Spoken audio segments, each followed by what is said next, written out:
हिमालय की तलहटी में बसा था एक छोटा सा गांव जिसका नाम था बसई।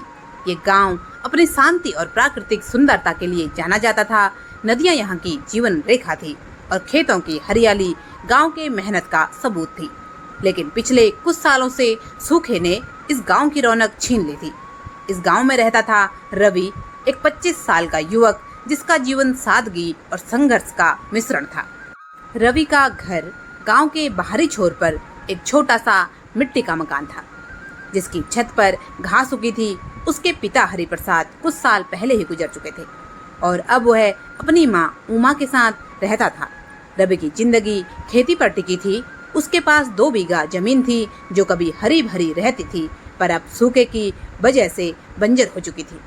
वह सुबह से शाम तक खेतों में मेहनत करता, लेकिन फसल ना होने से उसकी मेहनत बेकार जाती। गांव के लोग उससे सहानुभूति देते पर कोई उसकी मदद को आगे नहीं आता। रवि का स्वभाव शांत था। वह ज्यादा बात नहीं करता था पर उसकी आंखों में एक अधूरी चाहत हमेशा झलकती थी। वह चाहता था वह अपनी माँ को सुख दे सके, उसकी शादी हो जाए और उसका परिवार बढ़े, लेकिन यह सपना उसके लिए दूर की कौड़ी थे। गांव में उसकी शादी की बात कई बार चली पर हर बार गरीबी की वजह से रिश्ता टूट जाता। एक बार तो लड़की के पिता ने साफ कह दिया कि रवि अच्छा लड़का है पर हमारे पास दहेज देने को कुछ नहीं है और तुम्हारे पास दहेज लेने के लिए कुछ नहीं है, यह रिश्ता कैसे चलेगा। रवि भगवान को मानता था पर उसका विश्वास कमजोर था। बचपन में वह माँ के साथ मंदिर जाता पर अब वह सोचता कि भगवान शायद उसकी सुनते ही नहीं हैं। हर बार जब माँ कहती शिव जी पर भरोसा रख, सब ठीक हो जाएगा, वह मन ही मन हंसता और कहता, माँ अगर शिव जी को मेरी फिक्र होती तो क्या मेरे खेत सूखे पड़े रहते। एक सुबह जब रवि खेत में काम कर रहा था उसे अचानक चक्कर आया। उसने इसे थकान समझकर नजरअंदाज कर दिया। वह घर लौटा, माँ से पानी मांगा और बिस्तर पर लेट गया। लेकिन शाम तक उसे तेज बुखार हो गया। उसका शरीर गर्म हो गया और सर में दर्द बढ़ता ही जा रहा था। उमा घबरा गई। उसने रवि के माथे पर ठंडी पट्टी रखी और गांव के वैद्य को बुलाया। रामदास ने रवि की नब्ज देखी, उसकी आंखें जांची और कुछ जड़ी बूटियां दी। यह सर्दी जुकाम हो सकता है, उसने कहा कि 2 दिन में ठीक हो जाएगा। लेकिन 2 दिन बीत गए और रवि की हालत सुधरने के बजाय और भी बिगड़ गई। उसका बुखार कम नहीं हुआ और अब उसे खांसी भी शुरू हो गई। खांसी इतनी तेज थी कि उसकी सांस फूलने लगी। उमा ने फिर से वैद्य को बुलाया। इस बार उसका भी चेहरा गंभीर था। उसने कहा, उमा ये कोई मामूली बीमारी नहीं है, इसे शहर के बड़े अस्पताल में दिखाओ, मेरे पास इसका इलाज नहीं है। शहर का नाम सुनते ही उमा के हाथ पांव ठंडे पड़ गए। उसके पास ना तो इतने पैसे थे ना ही कोई साधन। रवि की हालत देखकर वह रोने लगी। रवि मेरा बेटा है, मेरा सब कुछ, इसे कुछ हो गया तो मैं कैसे जीऊंगी। उसने रवि के सिर पर हाथ फेरते हुए कहा। रवि ने कमजोर आवाज में जवाब दिया, माँ चिंता मत करो, मैं ठीक हो जाऊंगा। दिन बीत गए और रवि की हालत बद से बदतर हो गई। एक रात उसे खून की उल्टी हुई। लाल रंग का खून देखकर माँ उमा चीख पड़ी। गांव के कुछ लोग मदद के लिए आए पर ज्यादातर लोग डर गए। किसी ने कहा यह टीबी हो सकती है, किसी ने कहा यह कोई श्राप है, रवि ने जरूर कुछ गलत किया होगा। यह बातें सुनकर उमा का दिल टूट गया। उसने गांव वालों से कहा, मेरा बेटा किसी का बुरा नहीं करता, यह श्राप नहीं बीमारी है। रवि अब बिस्तर से उठ भी नहीं पाता। उसका शरीर इतना कमजोर हो गया था कि वह पानी पीने के लिए भी माँ पर निर्भर था। उसकी सांस भारी थी और हर खांसी के साथ दर्द बढ़ता जाता। गांव में अफवाहें फैल गई। कुछ लोग कहते रवि को छूने से बीमारी फैल सकती है। इस डर से लोग उसके घर आने भी बंद हो गए। उमा अकेली पड़ गई। वह दिन रात रवि की सेवा करती पर उसकी आंखों में उम्मीद कम होती जा रही थी। एक सुबह रवि सो रहा था। उमा गांव के शिव मंदिर गई। यह मंदिर गांव के बीच में एक छोटा सा ढांचा जिसमें एक प्राचीन शिवलिंग स्थापित था। मंदिर के बाहर एक पीपल का पेड़ था जिसकी छाया में लोग अक्सर बैठते थे। उन्होंने शिवलिंग के सामने सिर झुकाया और रोते हुए कहा, हे महादेव, मेरे बेटे को बचा लो। मैंने आपसे कभी कुछ नहीं मांगा पर आज अपने बेटे की जिंदगी मांगती हूँ। उसी वक्त मंदिर में एक साधु आए। उनकी लंबी जटाएं, गले में रुद्राक्ष की माला थी। साधु ने उमा को रोते हुए देखा और पास आकर पूछा, बेटा क्यों रो रही है। उमा ने सारी बात बताई। साधु ने शांत और मधुर स्वर में कहा, महादेव सब संकट हरते हैं, अपने बेटे से कहो कि वह हर सुबह एक लोटा जल लेकर शिवलिंग पर चढ़ाए।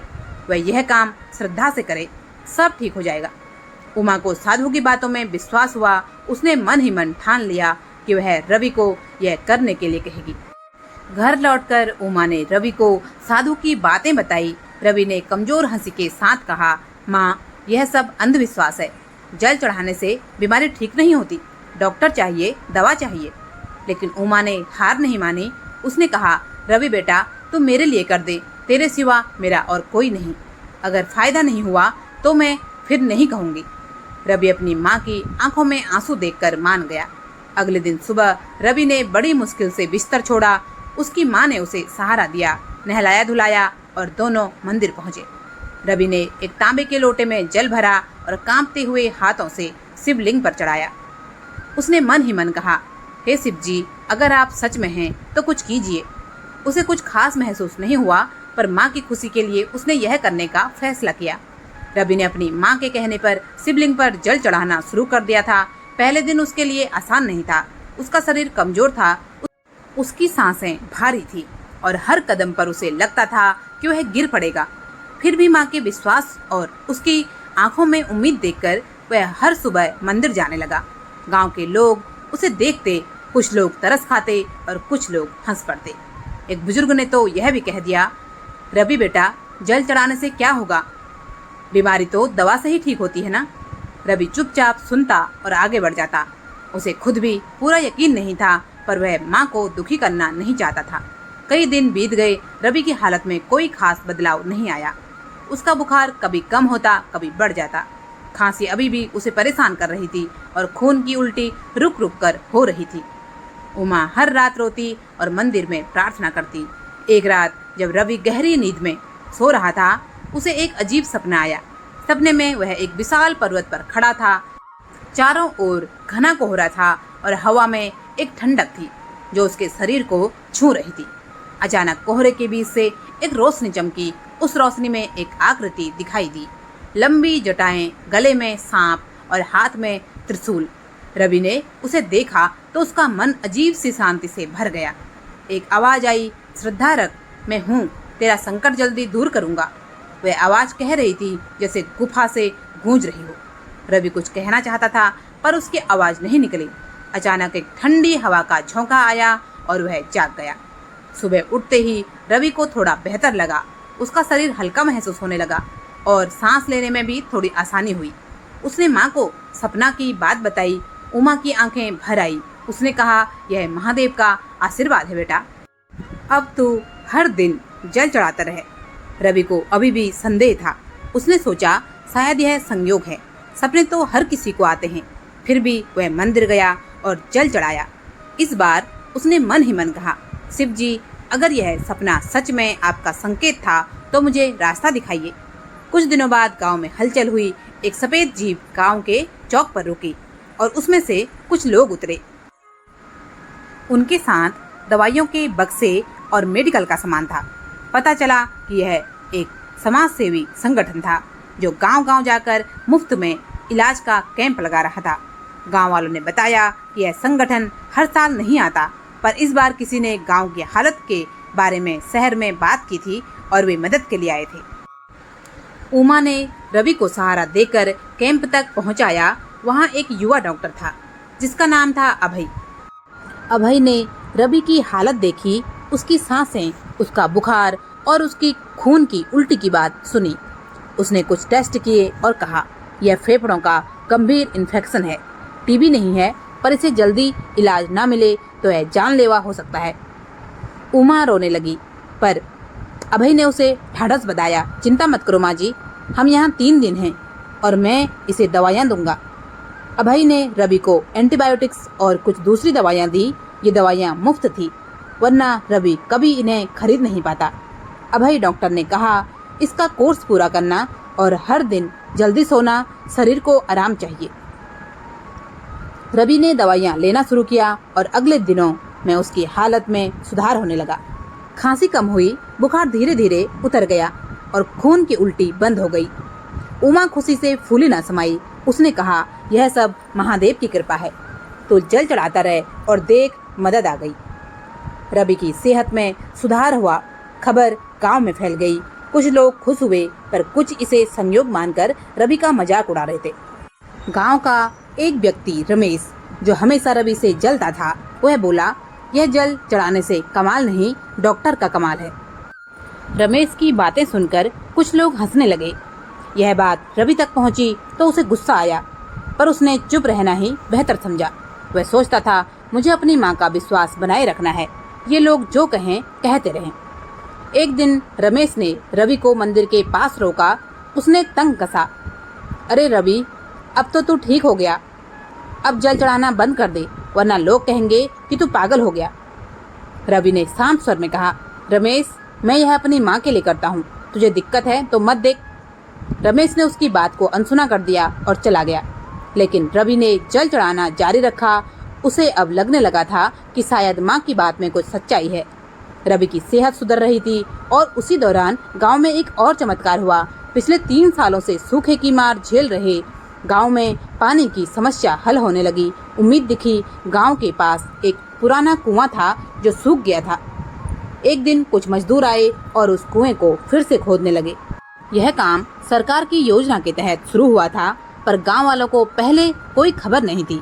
कई दिनों की मेहनत के बाद कुएं से पानी निकल रहा था। यह पानी इतना साफ और ठंडा था कि गांव वाले हैरान रह गए। रवि के खेत उस कुएं के पास ही थे। नए पानी से उसकी जमीन फिर से हरी होने लगी। उसने धान की फसल बोई और कुछ ही हफ्तों में अंकुर निकल आए। गांव के लोग अब रवि की तारीफ करने लगे। एक बुजुर्ग ने कहा, रवि, तेरी मेहनत रंग लाई। रवि ने मुस्कुराकर कहा, यह मेहनत नहीं, माँ के विश्वास का फल है। माँ ने यह सुना तो उसकी आंखें नम हो गई। उसने कहा, मैंने कहा था ना, महादेव सब देखते हैं। रवि अब हर सुबह मंदिर जाता। उसका शरीर पहले जितना कमजोर नहीं था। दवाइयों का कोर्स चल रहा था और वह धीरे धीरे अपनी पुरानी ताकत वापस पा रहा था। खेतों में फसल की उम्मीद उसे चेहरे पर मुस्कान ला रही थी। गांव में उसकी इज्जत बढ़ने लगी और कुछ लोग जो पहले उससे दूरी बनाए रखते, अब उससे बात करने लगे। माँ को लगता था कि यह सब शिव जी का चमत्कार और कृपा का नतीजा है, लेकिन यह सिर्फ शुरुआत थी। रवि का जीवन अभी और परीक्षाओं से गुजरना था। आने वाले दिन उसके विश्वास को और मजबूत करने वाले थे और शिव की कृपा उसे नए रास्ते दिखाने वाली थी। रवि का जीवन अब पहले से बेहतर हो रहा था। उसकी सेहत में सुधार हो रहा था। खेतों में पानी की वापसी ने फसल की उम्मीद जगा दी और गांव में उसकी इज्जत बढ़ रही थी। हर सुबह वह मंदिर जाता और शिवलिंग पर जल चढ़ाता। उसका विश्वास अब पहले से गहरा हो गया था। सपने में शिव का दर्शन और उसके बाद हुई घटनाएं उसे यह सोचने पर मजबूर कर रही थी कि शायद माँ की बात सही थी। महादेव सच में उसकी सुन रहे थे। लेकिन यह शांति ज्यादा दिन नहीं टिकी। रवि की बेहतर होती जिंदगी कुछ लोगों को खटकने लगी। रमेश, जो पहले से रवि से जलता था, अब और चिढ़ गया। उसे पता लगता था कि रवि की तारीफ बेवजह हो रही है। एक दिन गांव के चौक पर कुछ लोग बैठे थे। रमेश ने जोर से कहा, देखो तो, रवि को लगता है कि वह कोई बड़ा भक्त बन गया। जल चढ़ाने से फसल नहीं उगती, मेहनत से उगती है। यह सब संयोग है और यह लड़का सबको बेवकूफ बना रहा है। कुछ लोग उसकी बात से सहमत हुए। एक ने कहा, हाँ, डॉक्टर ने दवा दी, कुआं सरकार ने बनवाया, इसमें शिवजी का क्या हाथ। यह बात रवि तक पहुंची। उसे दुख हुआ, पर उसने कुछ नहीं कहा। वह सोचता था, मुझे अपनी राह पर चलते रहना है, ये लोग जो कहें सो कहें। लेकिन रमेश रुकने वाला नहीं था। उसने गांव में अफवाह फैलानी शुरू कर दी कि रवि लोगों को बेवकूफ बना रहा है। कुछ लोग जो पहले से रवि से डरते थे कि उसकी बीमारी संक्रामक है, अब उससे नाराज होने लगे। एक दिन रवि मंदिर से लौट रहा था, तभी रमेश और उसके 2 दोस्तों ने उसे घेर लिया। रमेश ने तंज कसा, अरे भक्त जी, आज कितना जल चढ़ाया, अब तो तू ठीक हो गया, फिर भी मंदिर क्यों जाता है। रवि ने शांत स्वर में कहा, रमेश, मुझे जो करना है मैं कर रहा हूँ, तुझे तकलीफ क्यों हो रही है।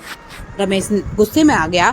उसने रवि को धक्का दिया और कहा, तेरी हिम्मत कैसे हुई मुझसे ऐसे बात करने की। रवि गिरते गिरते बचा। उसने गुस्सा काबू किया और चुपचाप घर चला गया। उसकी माँ ने रवि के चेहरे पर उदासी देखी और पूछा, क्या हुआ बेटा। रवि ने सारी बात बताई। माँ ने कहा, जो लोग जलते हैं वे ऐसा ही करते हैं, तो अपने विश्वास पर डटा रहे, महादेव सब देख रहे हैं। रवि ने माँ की बात मानी और मन में एक सवाल उठा, क्या सच में शिव जी मेरी हर मुसीबत में साथ देंगे? कुछ दिनों में मौसम बदलने लगा। आसमान में काले बादल छा गए और हवा तेज चलने लगी। गांव वालों को लगा कि बारिश होगी जो सूखे के बाद राहत देगी, लेकिन यह बारिश नहीं, एक बड़ा तूफान था। रात होते होते हवा इतनी तेज हो गई कि पेड़ झुकने लगे, बिजली कड़क रही थी और बारिश की बूंदें पत्थर की तरह गिर रही थी। रवि और उसकी माँ अपने छोटे से मकान में थे। उनकी छत पुरानी थी और दीवारें कमजोर। हवा के झोंकों से मकान हिलने लगा। रवि ने माँ से कहा, माँ, यह तूफान खतरनाक लग रहा है, हमें कुछ करना चाहिए। माँ ने कहा, बेटा, बाहर जाना ठीक नहीं, हम यहाँ रहें और शिव जी से प्रार्थना करें। रवि ने मकान के कोने में एक छोटा सा शिवलिंग रखा हुआ था जो उसने मंदिर से लाया था। उसने माँ के साथ बैठकर जल चढ़ाया और प्रार्थना की, हे महादेव, हमारी रक्षा करना। रात बढ़ते ही तूफान और भयानक हो गया। अचानक एक जोरदार हवा हुई, मकान की छत का एक हिस्सा उड़ गया। बारिश का पानी अंदर आने लगा। रवि ने माँ को सहारा दिया और उसे एक कोने में ले गया जहाँ छत अभी बची थी। बाहर पेड़ गिर रहे थे और गांव में चीखें सुनाई दे रही थी। रवि को लगा कि अब सब खत्म हो जाएगा। उसने माँ से कहा, माँ, क्या शिव जी हमें छोड़ देंगे? माँ ने उसका हाथ पकड़ा और कहा, नहीं बेटा, विश्वास रख। तूफान पूरी रात चला। सुबह जब हवा थमी तो गांव का नजारा बदल गया था। कई घर टूट गए थे, खेतों में पानी भर गया था और रास्ते बंद हो गए। रवि और माँ बाहर निकले तो देखा कि उनका मकान आधा टूट चुका था, लेकिन जिस कोने में वे रुके थे वह बिल्कुल सही था। पास में एक बड़ा पेड़ गिरा हुआ था जो उनके मकान से बस कुछ इंच दूर गिरा था। अगर वह पेड़ मकान पर गिरता तो दोनों की जान चली जाती। गांव वाले हैरान थे कि रवि का घर पूरी तरह तबाह हो गया था। रवि और उसकी माँ को देखकर लोग बोले, यह तो चमत्कार है, तुम्हारा घर इतना कमजोर था फिर भी तुम बच गए। माँ ने कहा, यह महादेव की कृपा है, हमने उनसे प्रार्थना की और उन्होंने हमें बचा लिया। रवि अब चुप नहीं रहा। उसने गांव वालों से कहा, मैं पहले शिव जी पर पूरा भरोसा नहीं करता था, लेकिन जब से मैंने जल चढ़ाना शुरू किया मेरी जिंदगी बदल रही है। यह तूफान हमारी परीक्षा था और हम बच गए। कुछ लोग उसकी बात से प्रभावित हुए, पर रमेश और उसके जैसे कुछ लोग और भी उसका मजाक उड़ाते रहे। तूफान के बाद गांव में मुश्किलें बढ़ गई। खेतों में पानी भरने से फसल खराब हो गई। रवि का मकान आधा टूट चुका था और उसे ठीक करने के लिए पैसे नहीं थे, लेकिन उसकी सेहत अब पहले से बेहतर थी। वह मेहनत करने को तैयार था। उसने माँ से कहा, माँ, हम हार नहीं मानेंगे, शिव जी ने हमें बचाया, अब वे आगे का रास्ता भी दिखाएंगे। उसी दिन गांव में एक सरकारी अधिकारी आया। उसने तूफान से हुए नुकसान का जायजा लिया और घोषणा की कि सरकार प्रभावित परिवारों को मदद देगी। रवि और उसकी माँ को कुछ पैसे और सामान मिला जिससे वे अपना मकान ठीक कर सकते थे। यह खबर सुनकर रवि के चेहरे पर मुस्कान आई। उसने माँ से कहा, देखा माँ, शिव जी ने फिर रास्ता दिखाया। तूफान के बाद उस गांव में धीरे धीरे सामान्य हालत होने लगी। रवि और उसकी माँ ने सरकारी मदद से अपना मकान की मरम्मत शुरू कर दी। छत फिर से बन रही थी और दीवारों को मजबूत किया जा रहा था। रवि की सेहत अब लगभग ठीक हो चुकी थी। दवाइयों का कोर्स पूरा होने के बाद उसकी सांसें सामान्य थी और खांसी का नामो निशान नहीं था। खेतों में पानी भरा था, पर रवि ने मेहनत करके उसे निकाला और नई फसल बोई। उसकी मेहनत रंग लाई। धान के पौधे हरे होने लगे। गांव में उसकी इज्जत बढ़ गई और लोग अब उसे एक मेहनती और भाग्यशाली लड़के के रूप में देखने लगे। हर सुबह रवि मंदिर जाता और शिवलिंग पर जल चढ़ाता। अब यह उसकी दिनचर्या का हिस्सा बन गया था। वह मन ही मन शिव जी से बातें करता, महादेव, आपने मुझे बीमारी से बचाया, तूफान से बचाया, अब मेरे जीवन को पूरा करने का रास्ता भी दिखाइए। उसकी माँ को भी लगता था कि रवि की जिंदगी अब पटरी पर आ गई है। उसने सोचना शुरू किया कि बेटे की शादी कर देनी चाहिए। एक दिन उसकी माँ गांव की एक बुजुर्ग महिला कमला से मिली। कमला रिश्ते जोड़ने में माहिर थी। उसकी माँ ने कहा, कमला दीदी, गौरव अब ठीक हो गया है, खेत भी हरे भरे हो गए हैं, क्या कोई अच्छा रिश्ता देख सकती हो? कमला ने मुस्कुरा कर कहा, रवि अच्छा लड़का है, अब उसकी किस्मत भी बदल रही है, मैं उसकी शादी के लिए कोई रिश्ता देखूंगी। कुछ दिनों बाद कमला एक प्रस्ताव लेकर आई। लड़की का नाम था राधा। वह पास के गांव सूरजपुर की रहने वाली थी। राधा 22 साल की थी, सुंदर और मेहनती थी। उसके पिता गोपाल एक छोटे से किसान थे और माँ लक्ष्मी घर संभालती थी। राधा का परिवार साधारण था। कमला ने कहा, यह रिश्ता रवि के लिए ठीक रहेगा। लड़की अच्छी है और परिवार भी समझदार। माँ खुश हो गई और उसने रवि से कहा, बेटा अब तू शादी के लिए तैयार हो जा। रवि तो पहले हिचकिचाया और उसने कहा, माँ अभी मकान पूरा नहीं हुआ, खेतों से फसल भी नहीं आई, शादी का खर्च कैसे उठाएंगे। माँ ने जवाब दिया, शिव जी पर भरोसा रख, जब उन्होंने हमें यहाँ तक पहुँचाया तो आगे का रास्ता भी दिखाएंगे। रवि ने माँ की बात मान ली। कमला ने राधा के परिवार से बात की और एक दिन वे लोग रवि को देखने आए। राधा के साथ उनके माता पिता और छोटा भाई थे। रवि ने उन्हें अपने मकान में बिठाया, जो कि अभी आधा ही बना था। राधा के पापा ने रवि से खेती और उसकी जिंदगी के बारे में पूछा। रवि ने सारी बातें सच सच बताई, अपनी बीमारी, तूफान और शिव जी की कृपा से आई बदलाव। राधा चुपचाप सुनती रही। उसे रवि की सादगी और मेहनत पसंद आई। गोपाल ने कहा, यानी कि राधा के पापा ने, हमें अमीर लड़का नहीं चाहिए, बस हमारी बेटी खुश रहे। रिश्ता पक्का हो गया। शादी की तारीख तय हुई। 2 महीने बाद रवि और उसकी माँ ने तैयारियां शुरू कर दी। मकान को पूरा करने के लिए रवि ने दिन रात मेहनत की। उसने खेतों से कुछ अनाज बेचा और थोड़े पैसे जोड़े। गांव के कुछ लोगों ने मदद के लिए आगे भी आए, लेकिन हर अच्छी चीज के साथ एक चुनौती आती है और रवि के लिए यह चुनौती रमेश के रूप में आई। रमेश को रवि की शादी की खबर सुनकर और गुस्सा आ गया। उसे लगता था कि रवि उससे आगे निकल रहा है। उसने गांव में फिर से अफवाह फैला दी कि रवि के पास शादी का खर्च उठाने को कुछ नहीं, वह राधा के परिवार को धोखा दे रहा है। यह बात राधा के गांव तक पहुंची। गोपाल ने रवि से मिलने का फैसला किया। वह रवि के घर आया और बोला, रवि, हमें कुछ लोग कह रहे हैं कि तुम गरीब हो और शादी नहीं कर पाओगे, क्या यह सच है? रवि को दुख हुआ। उसने कहा, अंकल, मैं गरीब हूँ, यह सच है, लेकिन मैं मेहनत कर रहा हूँ। मेरा मकान बन रहा है और खेतों से फसल आने वाली है। मैं राधा को खुश रखूंगा। गोपाल उसकी ईमानदारी से प्रभावित हुआ। उसने कहा, मुझे तुम पर भरोसा है, शादी होगी। लेकिन रमेश की बातों ने गांव में तनाव पैदा कर दिया। कुछ लोग रवि के खिलाफ हो गए। शादी से 1 हफ्ते पहले एक और मुसीबत आई। खेतों में कीड़ों का हमला हो गया। रवि की फसल का आधा हिस्सा खराब होने लगा। वह परेशान हो गया। उसने माँ से कहा, माँ अब क्या होगा, शादी का खर्च कैसे पूरा होगा? माँ ने कहा, शिव जी पर भरोसा रख, तू मंदिर जा और प्रार्थना कर। रवि उस रात मंदिर गया। उसने शिवलिंग पर जल चढ़ाया और रोते हुए कहा, महादेव, आपने मुझे हर बार बचाया, अब मेरी शादी को बचा लीजिए। रात को उसे फिर वही सपना आया। इस बार शिव की आकृति ने कहा, संकट आएगा पर मैं हूँ, तू धैर्य रख। रवि सुबह उठा तो उसे थोड़ी राहत मिली। अगले दिन एक चमत्कार हुआ। गांव में एक व्यापारी आया जो अनाज खरीदने के लिए तैयार था। उसने रवि के खेत देखे और कहा, तुम्हारी फसल का जो हिस्सा बचा है वह अच्छा है, मैं इसे ऊंचे दाम पर खरीदूंगा। रवि को उम्मीद से ज्यादा पैसे मिले। उसने शादी का खर्च पूरा किया और मकान को भी अंतिम रूप दिया। शादी का दिन आया। राधा दुल्हन बनकर रवि के घर आई। गांव वाले हैरान थे कि रवि ने इतनी मुश्किलों के बाद भी शादी कर ली। समारोह सादगी से हुआ पर खुशी से भरा था। रमेश भी वहां आया पर चुपचाप कोने में खड़ा रहा। उमा ने रवि से कहा, देखा बेटा, शिव जी ने फिर से रास्ता दिखाया। शादी के बाद राधा रवि के जीवन में एक नई रोशनी लेकर आई। वह मेहनती थी और घर को अच्छे से संभालती थी।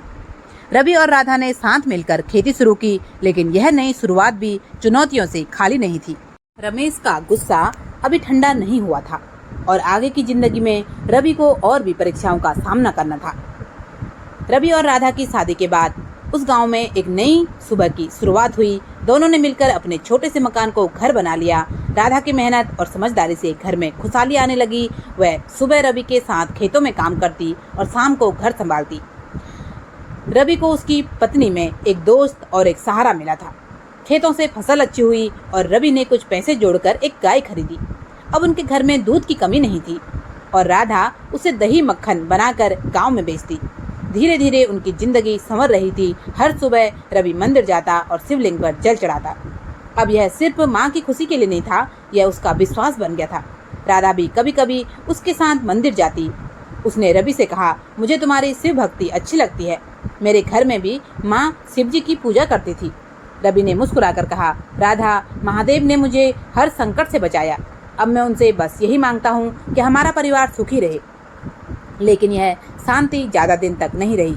रमेश, जो रवि की तरक्की से जल रहा था, अब और भी आग बबूला हो गया। उसे रवि का हर कदम एक चुनौती लगता। गांव में लोग अब रवि की तारीफ करते, उसकी मेहनत, उसकी भक्ति और उसकी ज़िंदगी में आए बदलाव की। रमेश को यह बर्दाश्त नहीं हुआ। उसने ठान लिया कि वह रवि को नीचा दिखाएगा। एक दिन गांव में पंचायत बुलाई गई। बात खेतों के पानी के बंटवारे की थी। नया कुआं बनने के बाद पानी की कमी तो नहीं थी, पर कुछ लोग चाहते थे कि पानी का हिस्सा बराबर बटे। रवि भी वहां मौजूद था। रमेश ने मौका देखकर कहा, सरपंच जी, रवि अपने खेतों में ज़्यादा पानी ले रहा है। उसकी फसल अच्छी हो रही है, पर बाकी लोग परेशान हैं। यह बात झूठ थी। रवि अपने हिस्से से ज़्यादा पानी कभी नहीं लेता था। उसने कहा, रमेश तो झूठ बोल रहा है, मैंने कभी किसी का हक नहीं छीना। पंचायत के सरपंच रामलाल ने दोनों की बात सुनी। उन्होंने कहा, हम जांच करेंगे। अगले दिन कुछ लोग खेतों पर गए और पानी के बंटवारे को देखा। साफ था कि रवि ने कुछ गलत नहीं किया था।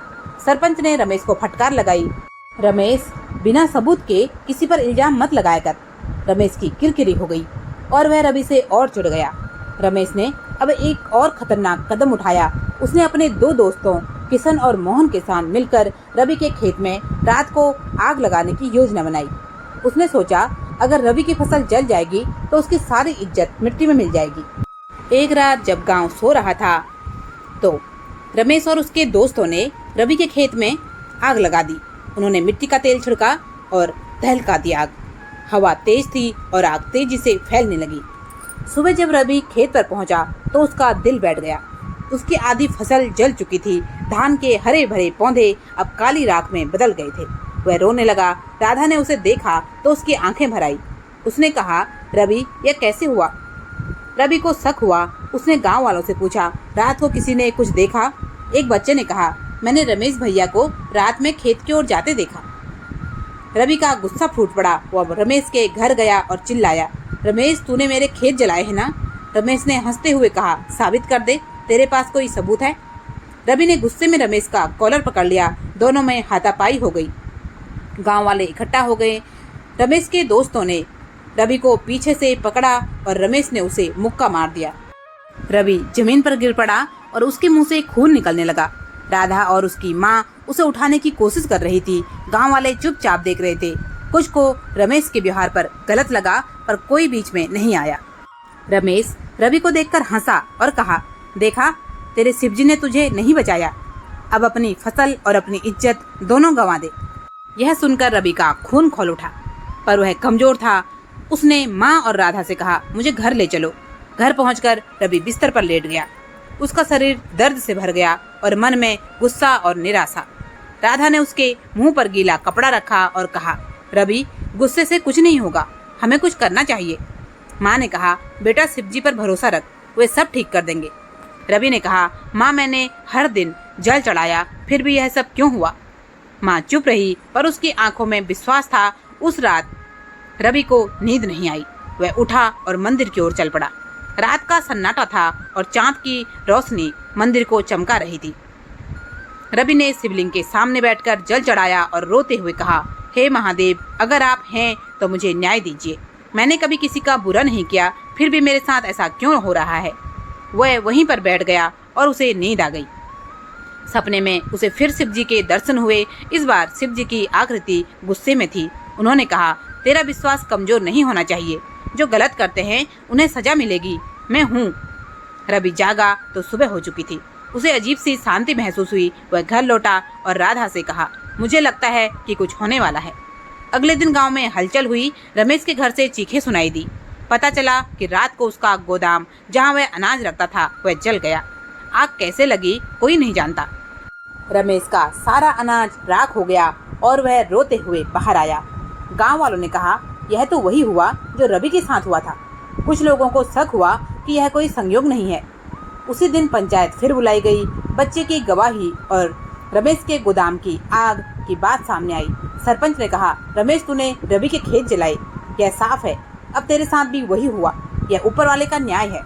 रमेश कुछ नहीं बोल सका। उसने रवि से माफ़ी मांगी और कहा, मुझे माफ़ कर दे, मैंने गलती की। रवि ने कहा, रमेश, मैं तुझे माफ़ करता हूँ, पर आगे से किसी का बुरा मत करना। गांव वालों का नजरिया बदल गया। वे अब रवि को एक ऐसे इंसान के रूप में देखने लगे जिसे शिव की कृपा प्राप्त थी। रवि की बची हुई फसल से उसे कुछ पैसे मिले और उसने अपना जीवन फिर से शुरू किया। रमेश चुपचाप गांव छोड़कर शहर चला गया। इस घटना के बाद रवि का विश्वास और गहरा हो गया। वह हर सुबह मंदिर जाता और अब राधा भी उसके साथ होती। गांव के लोग अब रवि से सलाह लेने लगे। उसकी जिंदगी में शांति थी और वह समझ गया था कि शिव हर संकट में उसके साथ हैं। रमेश के जाने के बाद उस गांव में शांति छा गई। गौरव और राधा ने अपनी जिंदगी को फिर से संवारा। खेतों की बची हुई फसल ने उन्हें कुछ पैसे मिले, जिससे उन्होंने अपने मकान को और मजबूत किया। गाय के दूध से उनकी आमदनी बढ़ी और राधा ने गांव में दही मक्खन बेचकर घर का खर्च चलाना शुरू किया। माँ को अब अपने बेटे और बहू की जोड़ी देखकर सुकून मिलता था। वह कहती थी, महादेव ने मेरे घर को रोशनी से भर दिया। शादी के 2 साल बाद राधा ने रवि को खुशखबरी दी। वह माँ बनने वाली थी और रवि की खुशी का ठिकाना न रहा। उसने राधा को गले लगाया और कहा, यह शिव जी का आशीर्वाद है। माँ ने मंदिर में जाकर मिठाई चढ़ाई और प्रार्थना की, हे महादेव, मेरे नाती या नातिन को सुखी रखना। गांव वाले भी खुश हुए। कुछ औरतें राधा के पास आई और उसे आशीर्वाद दिया। 9 महीने बाद राधा ने एक प्यारी सी बेटी को जन्म दिया। उसका नाम रखा गया नंदिनी। नंदिनी का चेहरा एकदम राधा जैसा था और उसकी आंखों में रवि की शांति झलकती थी। रवि ने उसे गोद में लिया और कहा, यह हमारा सबसे बड़ा खजाना है। वह गांव भी अब एक भोलेनाथ का भक्त था। रवि की कहानी हर घर में सुनाई जाती थी। एक साधारण लड़के की कहानी जिसने शिव की कृपा से न सिर्फ अपनी जिंदगी बदली बल्कि पूरे गांव को नई रोशनी दी। और इस तरह रवि का जीवन सुख और शांति के साथ पूरा हुआ। दोस्तों, आशा करती हूँ यह कहानी आपको पसंद आई होगी। अगर कहानी पसंद आई हो तो इसे लाइक जरूर करें। कमेंट बॉक्स में ओम नमः शिवाय जरूर लिखें। चैनल पर अगर पहली बार आए हैं तो सब्सक्राइब जरूर कर लें। आपका बहुत बहुत धन्यवाद। हर हर महादेव। जय जय श्री राम।